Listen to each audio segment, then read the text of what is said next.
Allez, bonjour à tous, j'espère que vous allez bien. Au programme analyse du BTC, analyse d'Ether, update assez rapide parce qu'il se passe pas grand chose sur les deux mastodontes, mais on se concentre également sur des altcoins que je surveille. Je vous referai également une update sur des positions que j'ai en cours. Voilà, une petite analyse du marché après cette clôture weekly. Donc voilà, pas énormément de volatilité, ça me surprend pas. On a eu quand même un petit dump le 24 au soir. Bon, on a retracé. On voit que on a une petite tendance baissière, mais il n'y a pas un fort momentum pour le moment.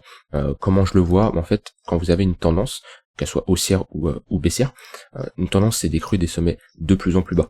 En fait, si vos sommets, donc qui sont censés être de plus en plus bas, ne réintègrent pas les précédents sommets, comme on a eu ici, là on a un momentum qui est assez fort, d'accord? Puisque on ne réintègre pas des précédents niveaux de support, qu'on flippe en résistance, alors que dans cette tendance-là, qu'est-ce qu'on constate? Eh ben, on a d'autres baisses, ok, une tendance baissière, mais on réintègre. Alors, on est toujours dans des phases de creux, ça va être de plus en plus bas, mais vous voyez que ici, on réintègre à chaque fois. Donc, on voit, on a réintégré ici.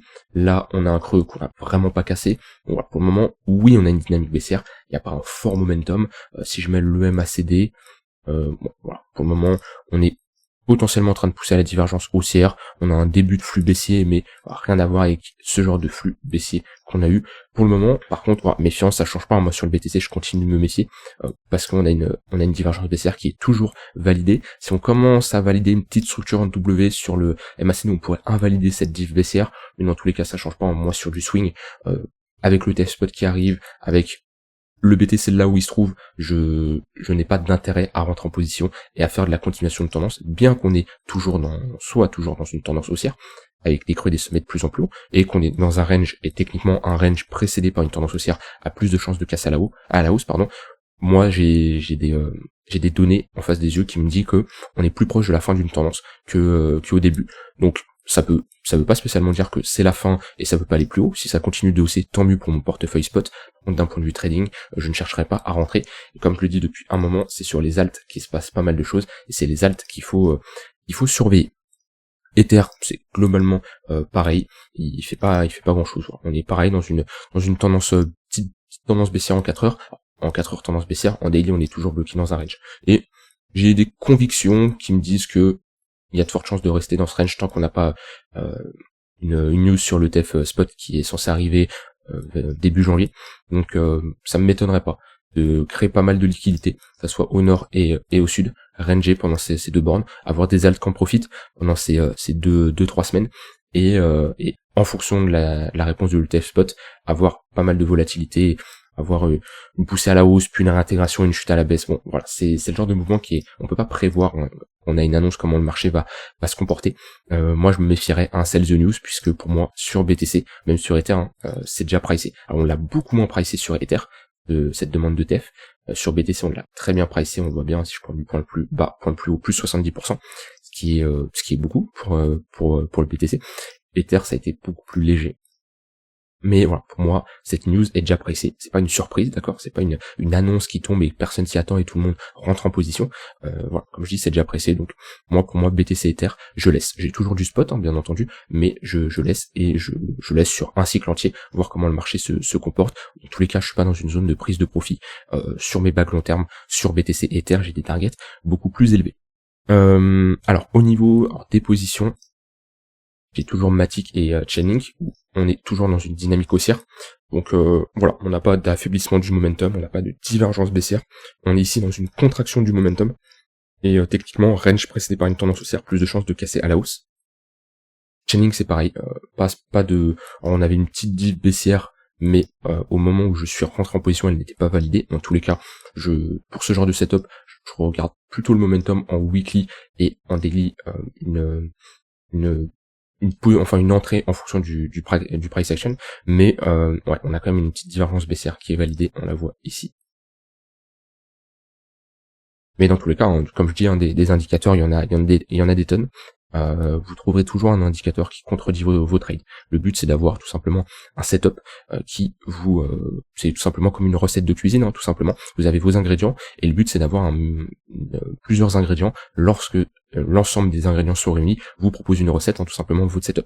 Mais voilà, on peut utiliser d'autres ingrédients qui ne vont pas rentrer dans la recette. Si je mets ici plein d'indicateurs, du RSI, bref, une quinzaine d'indicateurs, c'est sûr que je vais trouver des indicateurs qui me disent plutôt chercher des achats, comme d'autres indicateurs de plutôt chercher des ventes. Donc voilà, n'utilisez pas, faites au plus simple, c'est vraiment important, faites au plus simple. Sinon vraiment vous allez avoir un biais où vous allez tout simplement pas rentrer en position parce que vous voulez absolument la confirmation ultime et il n'y a pas de confirmation ultime.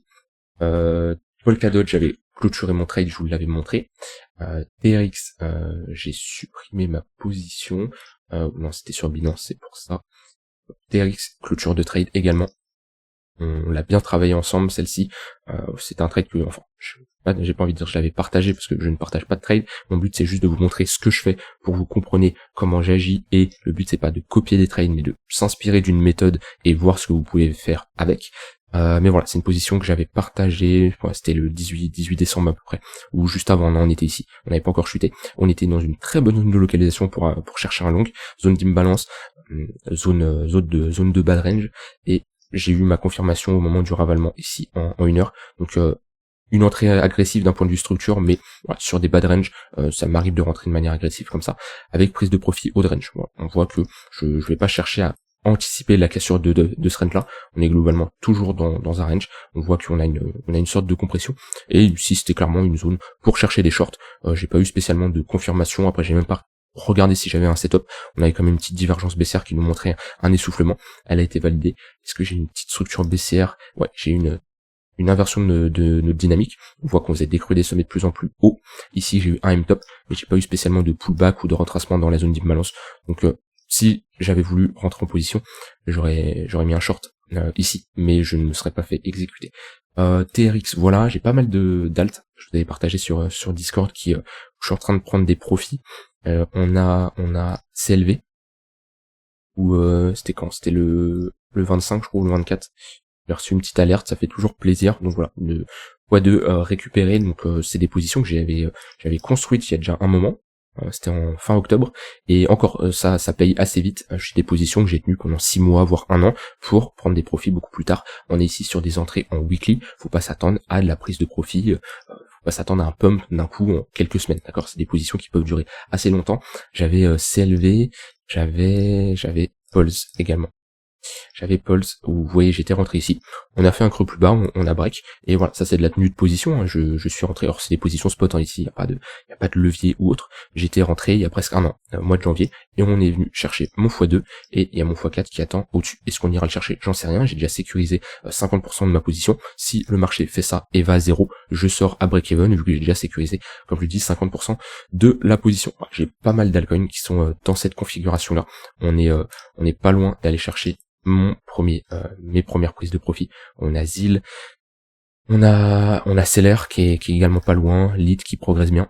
Voilà, faut juste patienter. Il y a des altcoins qui sont toujours en train d'essayer de poser des bottoms. Alors, la plupart sont déjà partis. Bon, on voit par exemple Bell, ça reste léger, on est au-dessus de 13% de mon prix d'entrée, mais là-dessus j'essaie d'avoir des prix d'entrée assez stricts, d'accord, avec une structure de retournement. Alors, j'avais présenté ce genre de setup il y a quelques mois. Vous pouvez regarder si vous tapez ma stratégie pour rentrer sur les altcoins. Alors c'est surtout des altcoins à faible capitalisation, j'en ai aucune idée du fondat. J'ai une analyse technique qui me dit comme qu'on est potentiellement en train de poser un bottom, je me place avec tout simplement une bonne gestion de mon risque, etc. Et le but c'est de prendre des profits sur la montée. Voilà pour les altcoins. BNB qui nous fait une très bonne réaction, et qui va sûrement nous valider en fonction de sa clôture weekly une épaule tête épaule inversée, donc tout simplement une structure en W, de toute façon une épaule tête épaule c'est tout simplement une structure en W. Donc moi je regarde surtout cette pattern là, et c'est le genre de pattern qui peut nous faire retourner, enfin qui a de grandes chances de nous faire retourner en haut de range. Alors, si je veux même être plus précis, globalement chercher cette zone là, pareil, hein, dans un range on se positionne sur l'extrémité basse et on prend des profits sur l'extrémité haute. Voilà, rien d'autre à ajouter de plus. L'indice du dollar qui est toujours dans une tendance baissière, ça tant mieux. On voit que ici on a plutôt un momentum qui est assez fort, vu qu'on a des creux des sommets de plus en plus bas, et on voit que nos creux, on ne les réintègre pas spécialement. On a un creux ici, vous voyez, on vient faire un pullback et on réagit à la baisse. Ici on fait un pullback, on réagit à la baisse. Si on casse, ici on revient, c'est qu'on a un momentum qui est fort. On commencera à réintégrer, là on pourra dire ok attention, on a sûrement une inversion de notre tendance qui se prépare. Ça veut pas spécialement dire qu'on va l'inverser, mais qu'on a tout simplement un affaiblissement des vendeurs. On a encore l'occasion d'aller chercher ce niveau-là. C'est un niveau-là, faudra faire attention, on y est bientôt, où on sera sur quand même un gros niveau de support. On a une déviation ici, une déviation ici.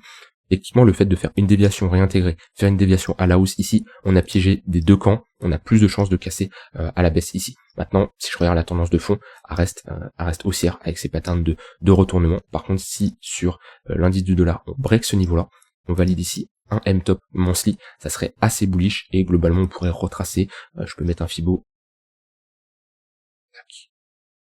Fib